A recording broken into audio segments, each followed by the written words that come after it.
Other pieces, right? So parallels is some kind of scale invariance, right? So that if you resize your trees or your animals in the right way, then there's something about this, a sameness to them.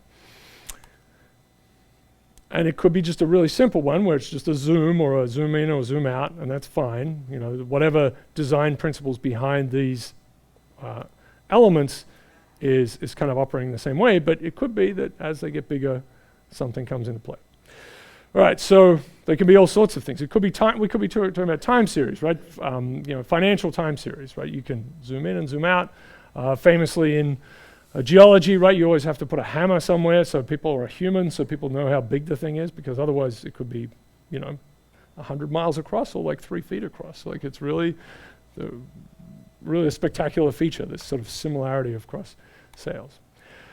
So it could be statistically the same, and often that's true, right? So it might be just that this little bit of this wiggly bit of this time series looks statistically like this bigger wiggly bit. Could be shapes, could be all sorts of things. So scaling, big deal. And we're really scaling, we're going to change the units of measurement, right? We're going to rescale it. All right, so let's look at how that works.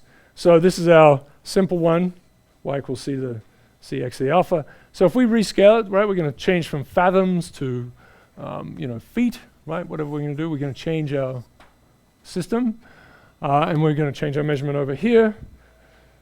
So we can just rescale each one in the right way, and of course we've thought about this, so we've put the right things in. So we're going to rescale x by an r and y by r to the alpha.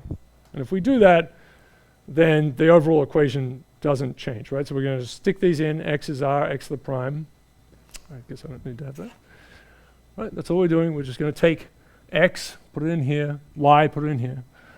And then clean things up a little bit, right? So these r to the alphas are here. I'm going to pull this one over here. There's an r to the alpha pops out. We've still got our constant c in front. And these guys are the same, right? That's okay. We still have the same equation. We still have whatever it is they're being measured in different units, but we're good. Okay, so this is scale invariance. Now you don't get that with everything else, right? So this is just an exponential. There's a length scale involved in exponentials, and it's really in this lambda, so we'll get to that. So we're going to try this same thing. Let's rescale x, and you can't pull this r out, right? You can't get this back to being e to the minus lambda x prime. You can't retrieve the same, that's all. Can't retrieve the same functional form. So scale matters for the exponential, and typically we like to talk about this 1 over lambda. This is just a sort of human thing to do, but there's this scale in here. So 1 over lambda is when this becomes e to the minus 1, which is 1 over 2.7, which is sort of, not small or big. Depends on what you're talking about, of course. But that's often what's done. And then we have this idea that if x is much greater than that value, then y is small. And if x is much smaller than that value, then it's large. On the scale of what y can be, right? So, but there is a length scale so we've got this exponential, there's a length scale in the middle that's characteristic, right? If we measure the mean, if this was a distribution, we measure the mean of it, we get this, it depends on this. If we measure means of power law decaying distributions and other kinds of moments, it's nothing to do with the inside scales. It's only the outside scales. Right? There's no internal scale that really pops up. Talking about trees, so here's this tree idea, right? So isometry, and of course this doesn't depict enough, right? This is just like 2 examples, but you'd have to have many, many more examples going out here, showing you as you scale and scale and scale, that they look the same, right? So there's just a pinch zoom thing would retrieve that one over here. But we'd have to do something different here. We'd zoom it in this way, but we'd have to squish it more this way, right? So this is allometric scaling. Not saying that trees do that. All right, so differential rates so in this case it's body parts or process. There's a couple of different meanings. I know this is blown out, but this is this term allometry, which started in back here actually in 1936 in Nature. This is Julian Huxley, Aldous Huxley's brother, who I will say was a raging eugenicist, unfortunately.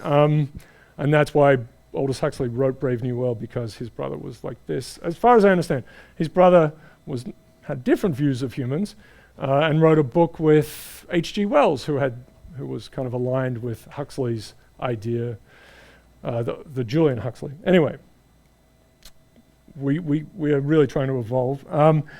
But it is of the Aldous Huxley category. Anyway, they were back there and they're trying to say we need some general term to kind of capture this, and this is really just in biology, but this term is now spread out to be used in whatever you're talking about, cities, social phenomena. If we want to go back into physics, we'll talk about it there too. Sorry to bring up a bad thing. I actually, and I don't know if any of you have been to Shelburne Farms, the inn. There are a lot of old books in their library there, and I found one of a Huxley book and a H.G. Wells book there. Interesting reading. Okay. So isometry is same measure. The allo means other, right? So that's what they're trying to get to with that thing. So it could be that we have some nonlinear scaling of a dependent variable and an independent one, or it could be just two variables, two correlated measures. White and gray matter. We're not going to say that they, one governs the other necessarily.